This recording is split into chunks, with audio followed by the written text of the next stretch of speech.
जय हिंद साथियों, स्वागत है आप सभी का एक बार फिर से आपके अपने YouTube चैनल रानी लक्ष्मीबाई क्लासेस में। साथियों, उत्तर प्रदेश पुलिस एग्जाम 2024 के लिए आज हम लोग देखेंगे हिंदी का प्रैक्टिस सेट नंबर 5।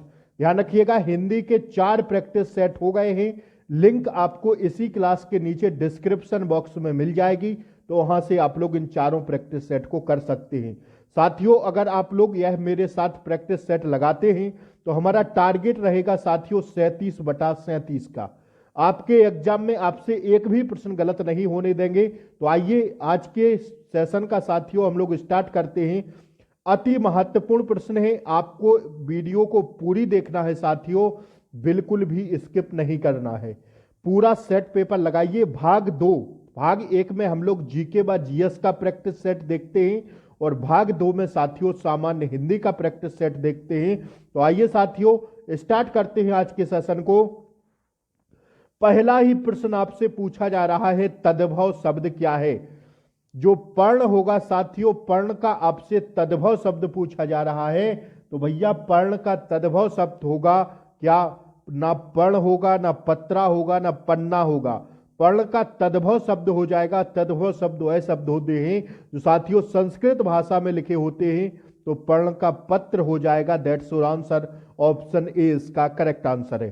ठीक है, आप लोग मेरे साथ आंसर देने का प्रयास किया करिए। आइए, हमसे पहले आंसर अपने दिमाग में सोच लिया करिए, यही प्रैक्टिस सेट लगाने का मतलब होता है। अंगीठी का तत्सम रूप देखिए। अब तत्सम पूछा जा रहा है तो तत्सम साथियों तत्सम से तद्भव शब्द बनाते हैं जब हम लोग। तो साथियों अंगीठी का पूछा जा रहा है तो अंगीठी का हो जाएगा कौन सा? 42 का हम लोग देखेंगे अग्निष्ठिका। ठीक है, जब अग्निष्ठिका को हम लोग तद्भव बनाएंगे तो क्या हो जाएगा? अंगीठी हो जाएगा। That's your answer. तत्सम शब्द पूछा जा रहा है अंगीठी का, तो अग्निष्ठिका होगा क्या? तत्सम शब्द। और तत्सम को जो हम लोग शुद्ध शब्द बनाएंगे संस्कृत का, तो क्या हो जाएगा? अंगीठी तद्भव में बदल जाएगा। तो इसका तत्सम क्या है? अग्निष्ठिका। ऑप्शन सी इसका क्या हो जाएगा?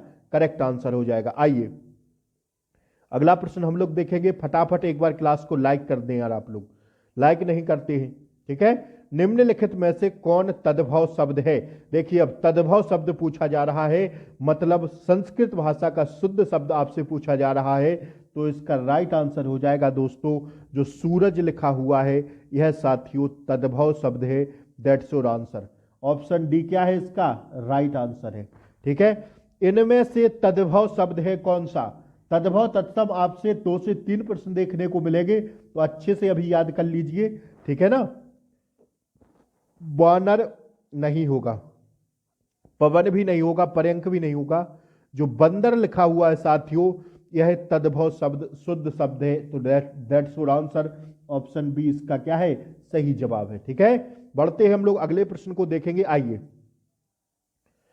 कवि बिहारी मुख्यतः किस रस के कवि थे? अति महत्वपूर्ण प्रश्न है, एग्जाम के हिसाब से स्टार लगा के छापिएगा।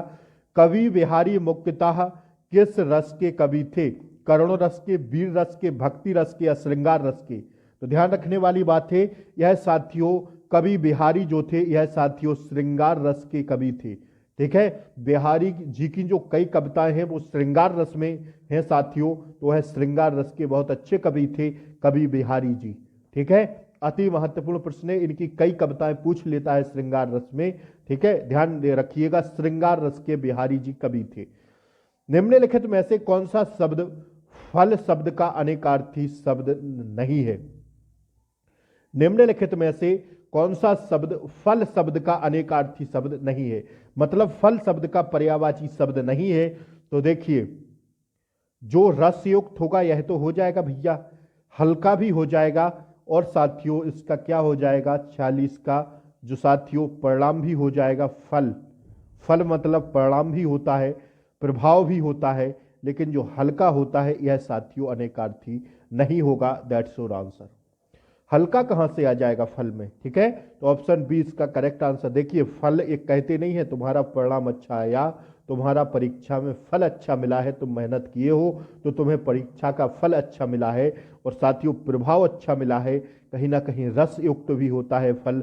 अनेकार्थी शब्द में रस युक्त भी हम लोग फल को मान सकते हैं, लेकिन हल्का नहीं मानेंगे। ऑप्शन बी इसका करेक्ट आंसर हो जाएगा, ठीक है। आइए अगला प्रश्न देखने की कोशिश करेंगे फटाफट से। अगर आप लोग चैनल पर नए हो तो चैनल को सब्सक्राइब कर लें, बेल आइकन प्रेस कर दें, ताकि ऐसी ही क्लासों का नोटिफिकेशन आपको सबसे पहले मिले। क्लास को लाइक कर दें, फटाफट शेयर कर दें। आइए, जीवन का एक अर्थ है जिंदगी, दूसरा क्या है? देखिए अति महत्वपूर्ण प्रश्न पूछा जा रहा है कि जीवन का एक अर्थ है जिंदगी, तो दूसरा अर्थ क्या है? तो दूसरा अर्थ है भैया पानी, ठीक है। जीवन का एक अर्थ है जिंदगी, तो दूसरा अर्थ है पानी। जीने का ढंग नहीं होगा, वायु नहीं होगा, प्राणी नहीं होगा, इसका राइट आंसर हो जाएगा पानी। जीवन का पानी, जीवन का एक अर्थ है जिंदगी, तो दूसरा अर्थ है जीवन का पानी, ठीक है। जल ही जीवन है। आइए, निम्नलिखित में से एक शब्द घन का अनेकार्थी शब्द नहीं है। घन का एक अनेकार्थी शब्द नहीं है। बादल बिल्कुल होता है ना घन का, ठीक है। घना भी होता है, हथौड़ा भी होता है, ठीक है, घन का, लेकिन घनिष्ठ नहीं होता है। ऑप्शन सी को हम लोग लॉक कर देंगे और आगे बढ़ेंगे। आइए, कह रहा है जब किसी वर्ण की आवृत्ति बार बार होती है वहां पर कौन सा अलंकार होता है? तो वर्ण की आवृत्ति मैंने कई बार आपको बताया है कि चारु चंद की चंचल किरणें खेल रही थी जलथल में, ठीक है।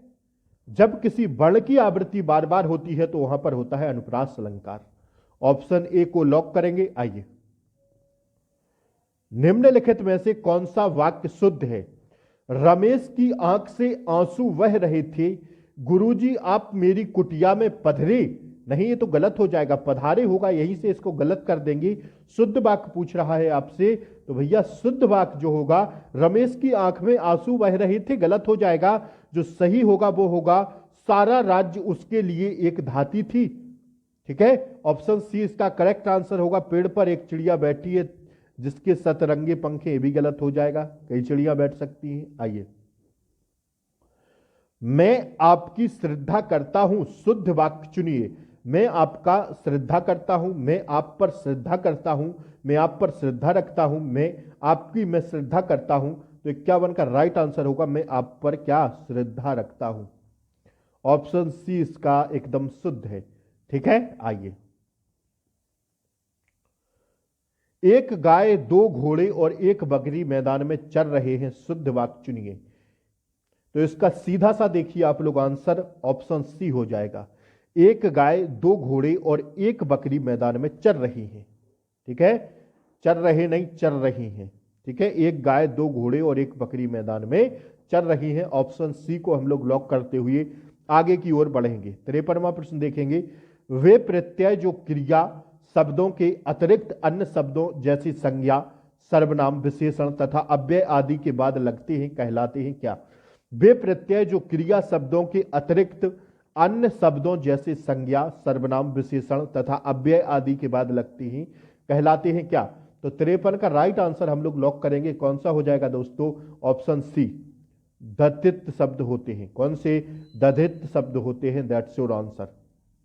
53 का सी करेक्ट आंसर होगा। पेपर के हिसाब से अति महत्वपूर्ण है, स्टार लगा के छाप लेना, ठीक है। जहरीली, बर्फीली तथा सरकीली में कौन सा प्रत्यय है?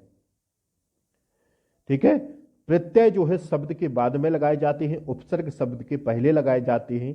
तो जहरीला, बर्फीला तथा सरकीला में कौन सा प्रत्यय है? इसका राइट आंसर हो जाएगा दोस्तों ऑप्शन सी, इला।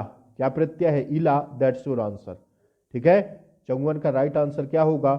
इला, ठीक है, लेकिन बड़ी इला होगा, ये होगा दोस्तों, ठीक है। ऑप्शन डी होगा, ठीक है। ऑप्शन डी इसका करेक्ट आंसर होगा। आइए, इला बड़ा होगा ना, गलती से इला कर दिए।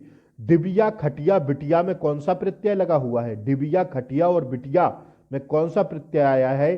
तो इसका सही जवाब होगा दोस्तों ऑप्शन बी, इया, ठीक है। कौन सा? इया प्रत्यय होगा। प्रत्यय शब्द के बाद में लगाए जाते हैं, मैंने बताया, उपसर्ग शब्द के पहले लगाए जाते हैं। आइए, महाशय शब्द का संधि विच्छेद तोड़ेंगे तो क्या आएगा? महाशय को जब हम लोग तोड़ेंगे तो आएगा महाधन आशय। क्या आएगा? महाधन आशय महाशय। ठीक है, option C is the correct answer. पढ़ते हम लोग 57वें प्रश्न की ओर। पावन शब्द का सही संधि विच्छेद होगा पौ प्लस अन। पौ प्लस अन किसमें दिख रहा है? ऑप्शन डी में दिख रहा है। उल्लास शब्द का सही संधि विच्छेद तोड़ने पर क्या होगा? तो इसका राइट आंसर होगा उत धन लास। ठीक है, उत प्लस लास, और ता में हलंत भी रहेगी नीचे, तब जाके बनेगा उल्लास। ठीक है, ठीक है। 58 का that's your answer, option A is the correct answer. आगे की ओर हम लोग बढ़ते हैं, आइए। शांत रस का स्थायी भाव क्या होगा? तो शांत रस का स्थायी भाव होता है, स्थायी भाव की मैं क्लास ले लूंगा। रसों के स्थायी भाव अति महत्वपूर्ण है, 2 नंबर आपके पक्के करेंगे। तो साथियों इसका सही जवाब हो जाएगा निर्वेद। शांत रस का स्थायी भाव होता है निर्वेद। ठीक है, ठीक है ना, option A is the correct answer. आइए अगला प्रश्न देखेंगे। गौरव का विलोम शब्द क्या होगा? गौरव का विलोम शब्द होगा 60 का राइट आंसर होगा लाघव। ठीक है, क्या होगा? लाघव, दैट्स योर आंसर। गौरव का लाघव, ऑप्शन ए पर जाएंगे भैया हम लोग। ठीक है, आइए 61वां प्रश्न देखेंगे। अनभिज्ञ का विलोम होगा, अनभिज्ञ का विलोम होगा साथियों कौन सा? ऑप्शन बी अभिज्ञ। ठीक है, अनभिज्ञ का अभिज्ञ। गमन का विलोम क्या होगा? गमन का विलोम होगा साथियों 62 को हम लोग लॉक करेंगे। 62 के ऑप्शन सी पर जाएंगे, आगमन, गमन का आगमन। ठीक है, आइए। निम्नलिखित में से एक निर्भीक का विलोम नहीं है। निर्भीक का जो विलोम नहीं है वो बताना है आपको। तो 63 का राइट आंसर होगा दोस्तों, निर्भीक का डरपोक होता है, कायर होता है, कातर होता है, लेकिन साहसी नहीं होता। ठीक है, साहसी अलग हो जाएगा। आइए,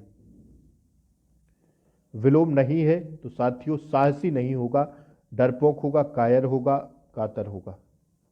ठीक है, आइए। ऊंट के मुंह में जीरा,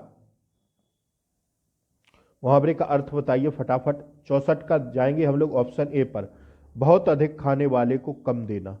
ठीक है, कहते नहीं है ऊंट के मुंह में भैया जीरा रख दोगे तो कुछ क्या पता चलेगा, कुछ स्वाद आएगा क्या? ठीक है, आइए। जूते चाटना मुहावरे का अर्थ क्या होगा? 65 का राइट आंसर होगा दोस्तों ऑप्शन डी, खुशामद करना। ठीक है, आइए। काठ की हांडी काठ की हांडी बार बार नहीं चढ़ती, बताइए इस लोकोक्ति का अर्थ क्या होगा? काठ की हांडी बार बार नहीं चढ़ती, छल कपट का व्यवहार हमेशा नहीं चलता। ऑप्शन बी को लॉक करते हुए आगे बढ़ेंगे, आइए। अलंकार का शाब्दिक अर्थ होता है क्या? अलंकार का शाब्दिक अर्थ होता है दोस्तों ऑप्शन सी, आभूषण। जिस प्रकार शरीर की शोभा आभूषण पहनने से बनती है, उसी प्रकार काव्य को सौंदर्य बनाने के लिए अलंकार की आवश्यकता होती है। तो साथियों अलंकार का शाब्दिक अर्थ होता है आभूषण। श्री कामता प्रसाद जी के अनुसार विराम चिन्हों की संख्या कितनी है? ना जाने कितनी परीक्षाओं में पूछा गया सवाल है। 68 का राइट आंसर होगा दोस्तों 20। ठीक है, श्री कामता प्रसाद जी के अनुसार विराम चिन्हों की संख्या 20 मानी गई है। 68 का राइट आंसर होगा तो साथियों ऑप्शन ए। आगे की क्वेश्चन पर हम लोग पढ़ेंगे, आइए। अल्प विराम चिन्ह कौन सा है? पहचानिए। जो अल्प विराम चिन्ह होगा साथियों वह होगा यू। ठीक है, option A is the correct answer. पढ़ते समय मेरी आंखों से पानी निकलता है, प्रस्तुत वाक्य में संज्ञा के लिंग वचन और कारक बताइए। पढ़ते समय मेरी आंख से पानी निकलता है, पुल्लिंग होगा भैया 70, पुल्लिंग बहुवचन और अपादान कारक लगा हुआ है। ठीक है, के ऑप्शन ए। अरे ज्यादा सोचना ही नहीं है, देख लीजिए पुल्लिंग है बहुवचन है, क्योंकि पढ़ते समय मेरी आंखों से पानी निकलता है, बहुवचन में आएगा, अपादान कारक होगा। ऑप्शन ए को राइट करते हुए आगे बढ़ेंगे, आइए। पुरुषवाचक सर्वनाम से संबंधित नहीं है क्या? पुरुषवाचक सर्वनाम से संबंधित नहीं है तो साथियों हम भी है, मैं भी है, तू भी है। ऑप्शन डी को लॉक कर देंगे, कोई। ठीक है, पुरुषवाचक सर्वनाम से संबंधित नहीं है कोई। निम्नलिखित में कौन सा शब्द रात्रि का पर्यायवाची नहीं है? तो रात्रि के जो पर्यायवाची होते हैं साथियों, निशा, रजनी, रात्रि, ठीक है, ये सब पर्यायवाची होते हैं। तो आइए देखते हैं। यामिनी भी होता है, छपा भी होता है, सरबरी भी होता है। जो शशक होता है यह पर्यायवाची रात्रि का नहीं होता। ऑप्शन बी को लॉक करेंगे। ठीक है, आइए। निम्नलिखित में से अग्नि का पर्यायवाची है। अग्नि के पर्यायवाची होते आग, पावक, हनल, हुतासन, दहन, कृषाणु। तो पावक आ रहा है ना, ऑप्शन बी को लॉक कर दो। पीयूष, सुधा, सोम का पर्यायवाची होता है मयंक, राकेश, शशि होते हैं अंबर, बादल। ठीक है, आइए। सूर्य का पर्याय कौन नहीं है? दिवाकर होता है, आदित्य होता है, ठीक है ना। सूर्य का 74, 74 का राइट आंसर होगा दोस्तों कौन सा? ऑप्शन बी, सुशांशु नहीं होता। ठीक है, आसुमाली होता, आदित्य होता, दिवाकर होता, तो बी को करेक्ट कर देंगे। निम्न में हाथी का पर्याय है कौन सा? तो हाथी का पर्याय होता है साथियों कौन सा? कुंजर।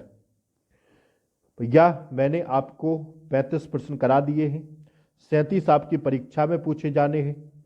ठीक है, तो विशेष ध्यान रखिए, मैं 35 प्रश्नों को रोज लेके चल रहा हूं। कैसा लगता है प्रैक्टिस सेट जरूर बताएं कमेंट बॉक्स में, और क्लास अच्छी लगी हो तो लाइक शेयर सब्सक्राइब कर दें। मिलते हैं अभी रात में 10 बजे यूपी जीके के साथ। तब तक के लिए Jai Hind, take care, bye bye, नमस्कार। चैनल पर नए हो तो लाइक शेयर सब्सक्राइब कर दें। ठीक है, क्लास को लाइक जरूर कर दें, शेयर कर दें। नमस्कार।